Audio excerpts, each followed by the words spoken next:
ciri tentang bidadari surga, termasuk ibu-ibu muslimah yang mendengarkan ceramah ini, semuanya akan menjadi wanita ahli surga dan di atas dari bidadari. Nah, yang kita sebutkan ciri bidadari, maka wanita mukminah di dunia akan lebih tinggi daripada bidadari tersebut. Allah menyebutkan ciri umumnya dulu, semua wanita yang masuk surga dari penghuni dunia dan para bidadari. Allah bilang dalam surah Al-Baqarah ayat 25, A'udzu billahi minasyaitonir rajim. Walahum fiha azwajum mutahharatun wa hum fiha khalidun, dan mereka memiliki istri-istri yang suci dan mereka kekal di dalamnya. Disebutkan bahwasanya yang dimaksud dengan suci oleh Abu Sa'id Al-Khudri radhiyallahu anhu, bahwasanya Nabi SAW bersabda, yang dimaksud dengan istri yang suci dan kekal adalah mereka suci dari mens, tinja, najis dan juga ludah. Abdullah bin Mas'ud dan Ibnu Abbas berkata, mereka bersih, tidak lagi mens, tidak terkena najis dan tidak pernah berdahak. Ibnu Abbas juga mengatakan, maksudnya wanita-wanita atau istri yang suci adalah suci dari segala macam kotoran, baik bau badan, kotoran gigi, mohon maaf ini, kemudian kotoran kuping, kotoran hidung, semuanya akan bersih dari para wanita ahli surga. Artinya tanpa mereka bersihkan pun sudah bersih dengan sendirinya. Mujahid juga berkata, yang dimaksud dengan para istri atau wanita di surga bersih, mereka tidak buang air kecil, tidak buang air besar, tidak mengeluarkan mazi, tidak mengeluarkan sperma, tidak mens, tidak meludah, tidak berdahak dan juga tidak melahirkan. Mereka selalu dalam kondisi bersih. Qatada juga mengatakan, makna mereka suci dari dosa dan segala macam penyakit, sehingga mereka tidak lagi buang air kecil, tidak lagi buang air besar, dan tidak ada segala macam kotoran yang keluar dari tubuh mereka. Serta para pelayan-pelayan wanita surga diberikan istilah dengan hurun in.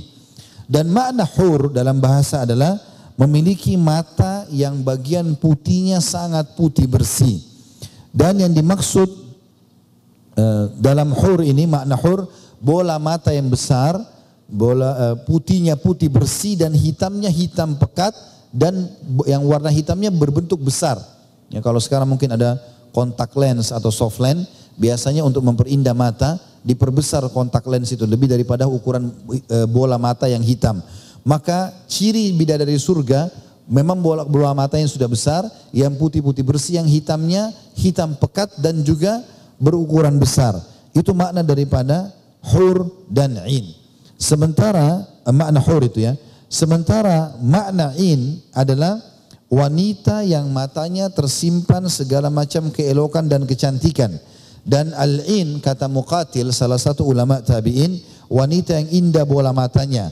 Wanita dikatakan cantik kalau bola matanya besar, dan ia dikatakan jelek kalau justru bola matanya sempit atau rusak. Maka ciri wanita ahli surga bidadari ini, mereka memiliki kelopak mata yang besar dan indah. Begitu juga disebutkan dalam surah Ar-Rahman ayat 56 sampai 58, mereka sangat sopan, santun, mereka sangat lembut, dan mereka selalu bersama dengan suami mereka saja. Dalam Ar-Rahman 56-58, A'udzu billahi minasyaitonir rajim, fihinna qasiratut tarfi lam yatmithunna insun qablahum wala jan fa bi ayyi ala'i rabbikuma tukadziban ka'annahunna al-yaqut wal marjan. Di dalam surga itu ada bidadari-bidadari yang sopan. Mereka menundukkan pandangan mereka dari yang dilarang. Maksudnya mereka tidak lagi melihat laki-laki lain, tidak pernah disentuh oleh manusia sebelum mereka, dan tidak pernah juga disentuh oleh jin. Maka nikmat Tuhanmu yang manakah yang kau pungkiri? Seakan-akan bidadari-bidadari itu adalah permata yakut dan marjan. Kata Nabi SAW dalam sebuah hadis, Allah menciptakan para bidadari ini secara langsung, tidak melalui lagi proses biologis seperti manusia kita. Jadi langsung Allah ciptakan sehingga mereka sempurna dan tidak ada lagi kekurangan seperti dimiliki oleh manusia secara umum. Juga disebutkan dalam surah Shafat ayat 48, wa indahum qasiratut tarfi'in, dan mereka di surga nanti akan memiliki para bidadari-bidadari yang sopan, yang menundukkan pandangan mereka dan mata mereka sangat jeli atau jelita, mata mereka sangat jelita. Juga disebutkan umur mereka sebaya, baik wildan tadi, pelayan laki-laki dan juga perempuan. Mereka sebaya, mereka tidak akan pernah tua dan tidak akan muda atau kekanak-kanakan, tapi mereka akan selalu sebaya. Dalam surah Shad ayat 52, artinya tidak akan pernah lagi tua, dari sisi mereka wa indahum qasiratu tarfi atrab, dan mereka di sisi mereka ada bidadari-bidadari yang menundukkan pandangan dan sebaya umurnya. Ciri-ciri bidadari ini, mereka akan dipingit di kemah-kemah. Bidadari tidak akan keluar dari istananya, sebagaimana penghuni wanita surga juga akan masuk ke istana mereka dan mereka tidak akan keluar lagi selama-lamanya, karena istana itu sangat luas, fasilitasnya semuanya ada. Dan makna dipingit adalah mereka tidak akan pernah dilihat dan disentuh oleh orang lain kecuali suami mereka. Dalam surah Rahman ayat 72 Allah mengatakan hurum maksuratun fil khiyam, bidadari-bidadari yang jelita, putih bersih dipingit dalam kemah. Kemudian yang kedua cirinya, mereka sangat memiliki kecantikan wajah dan bagus akhlaknya, sehingga setiap kali suaminya melihat pasti merasa tentram dan nyaman. Allah mengatakan dalam Ar-Rahman ayat 70, fihinna khairatun hisan, di dalam surga itu terdapat bidadari-bidadari yang baik lagi cantik-cantik. Yang ketiga, mereka selalu perawan, penuh rasa cinta dan selalu sebaya. Jadi setiap kali, maaf ini memang begitu dalam bahasa para ulama menafsirkan Al-Waqiah 35-38, setiap kali digauli oleh istrinya mereka akan kembali perawan. Terus begitu, tidak akan pernah hilang atau berhenti. Allah menyebutkan dalam Al-Waqiah 35-38, A'udzu billahi minasyaitonir rajim, inna ansha'nahunna insya'a faja'alnahunna abkara uruban atraba li ashabil yamin. Sesungguhnya kami ciptakan mereka para bidadari secara langsung dan kami jadikan mereka gadis-gadis perawan selamanya, penuh dengan cinta lagi sebaya umurnya. Kami ciptakan mereka untuk orang-orang golongan kanan atau ahli surga. Juga di antara ciri bidadari adalah badan-badan mereka berisi. Maaf saya bahasakan ini karena memang begitu dalam ayat. Ya, dikatakan dalam surah An-Naba ayat 31 sampai 33, A'udzubillahi minasyaitonirrajim, innalil muttaqina mafaza hadaika wa anaba wa qawa'iba atraba. Kalau Bapak Ibu baca tafsir ini nanti bisa semakna dengan itu. Sesungguhnya orang-orang yang bertakwa mendapatkan kemenangan, yaitu kebun-kebun dan buah anggur dan gadis-gadis remaja yang sebaya. Dan makna wa qawaiba atraba, kata sebagian ulama diantaranya adalah disebutkan Al-Kalbi mengatakan mereka wanita-wanita yang memiliki badan yang berisi dan mohon maaf ini memiliki payudara yang sempurna. Ini disebutkan makna wa qawaiba atraba. Ciri mereka juga mereka memiliki kulit yang mulus dan tidak akan pernah keriput, tidak akan pernah berubah, tidak akan pernah berubah. Disebutkan dalam hadis Bukhari, sungguh pergi di jalan Allah pada pagi hari dan sore hari adalah lebih baik daripada dunia dan seluruh isinya. Pergi berjihad, menuntut ilmu, mencari rezeki yang halal, itu di sisi Allah lebih baik daripada dunia dan seluruh isinya. Sungguh busur panah salah seorang dari kalian kalau masuk ke surga nanti, dan tempat tali panahnya di surga lebih baik daripada dunia dan seluruh isinya. Kalau sekiranya salah seorang bidadari surga datang ke dunia, maka pasti ia menyinari langit dan bumi dan memenuhi antara langit dan bumi dengan aroma yang harum semerbak. Sungguh tutup kepala salah seorang atau jilbab atau kudung yang dipakai oleh wanita ahli surga lebih baik daripada surga, lebih baik daripada surga dan seluruh isinya. Artinya mungkin yang maksudnya lebih baik daripada dunia seluruh isinya ya. Artinya di sini wanita-wanita tersebut Allah SWT akan berikan kelebihan yang luar biasa. Ya, sampai dikatakan wanita-wanita di surga adalah wanita yang kalau dilihat oleh para suami mereka, maka mereka bisa terlihat bisa terlihat sumsum tulang betis mereka dari luar. Di surga tidak ada lagi orang yang bujangan. Ya, artinya ini hadis sahih riwayat Bukhari Muslim. Artinya orang yang meninggal gadis belum sempat menikah, ya, atau mungkin dia janda dan tidak menikah lagi sampai dia meninggal, maka dia akan dinikahkan oleh Allah SWT dengan salah satu dari ahli surga.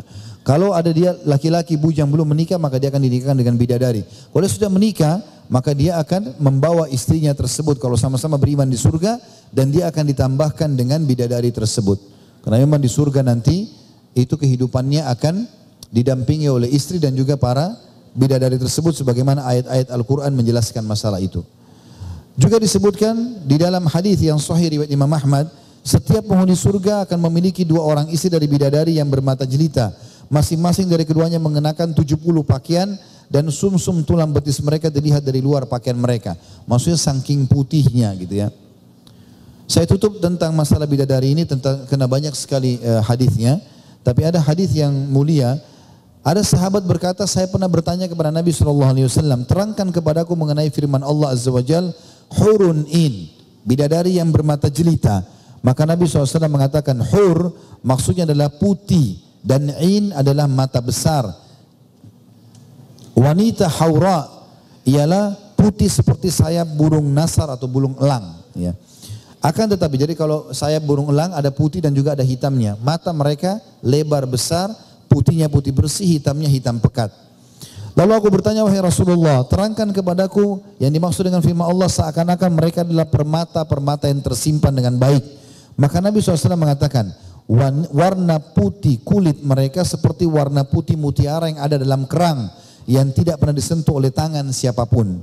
Lalu aku bertanya lagi, wahai Rasulullah, terangkan kepadaku tentang maksud firman Allah, di dalam surga itu terdapat bidadari-bidadari yang baik-baik, lagi cantik-cantik. Maka kata Nabi SAW, mereka adalah wanita-wanita mulia akhlaknya dan cantik rupanya. Lalu aku bertanya, wahai Rasulullah, terangkan kepadaku firman Allah SWT seakan-akan mereka adalah telur yang tersimpan dengan baik. Ini ciri bidadari juga. Maka Nabi SAW mengatakan, kelembutan mereka dan ketepisan kulit mereka mirip dengan kelembutan dan ketepisan kulit yang engkau lihat pada kulit dalam telur. Jadi kalau kulit telur kita lepaskan, ada kulit lagi halus di dalamnya. Maka kulit-kulit mereka seperti itu. Aku berkata, wahai Rasulullah, terangkan kepadaku tentang firman Allah, urban atraba. Apa yang dimaksud dengan urban atraba? Atau mereka sebaya. Kata Nabi SAW, mereka wanita-wanita yang tertahan di dunia dalam keadaan tua renta. Penglihatannya kabur dan kotor bulu alisnya. Setelah itu Allah menciptakan mereka dalam keadaan perawan-perawan muda. Urban berarti selalu rindu dan cinta kepada suaminya. Atraba adalah sepantaran. Jadi kalau ada orang meninggal tua pun Allah SWT kembalikan menjadi muda. Dan semua urban atraba, wanita ahli surga, lebih baik daripada para bidadari tersebut. Ya, jadi pemimpin mereka.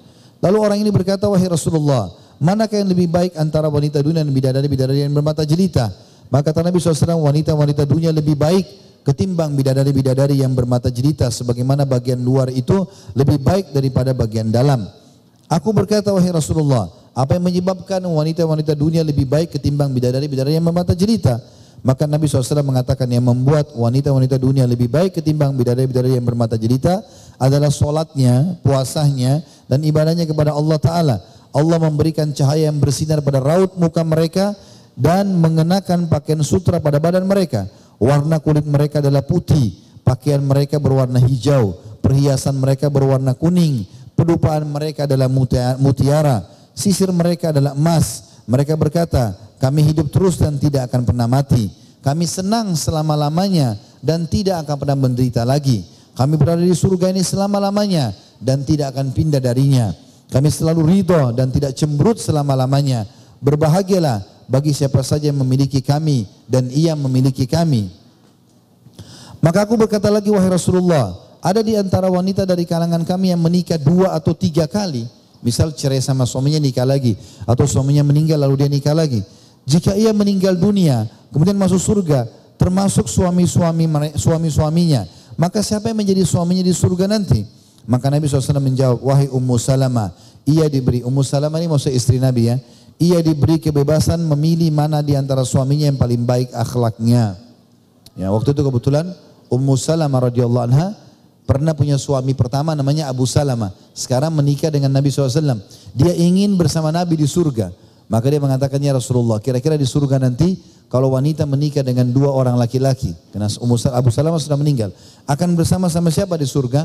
Kata Nabi SAW, dengan yang paling baik akhlaknya. Maka tersenyumlah Ummu Salamah lalu mengatakan, ya Tuhanku, jika suamiku yang ini adalah suamiku yang paling tampan di dunia, maka nikahkan aku dengannya. Maka wahai Ummu Salamah, ketampanan wajah musnah dengan kebaikan dunia dan akhirat. Maksudnya Ummu Salamah gembira karena Nabi SAW yang akan menjadi pendampingnya nanti di surga.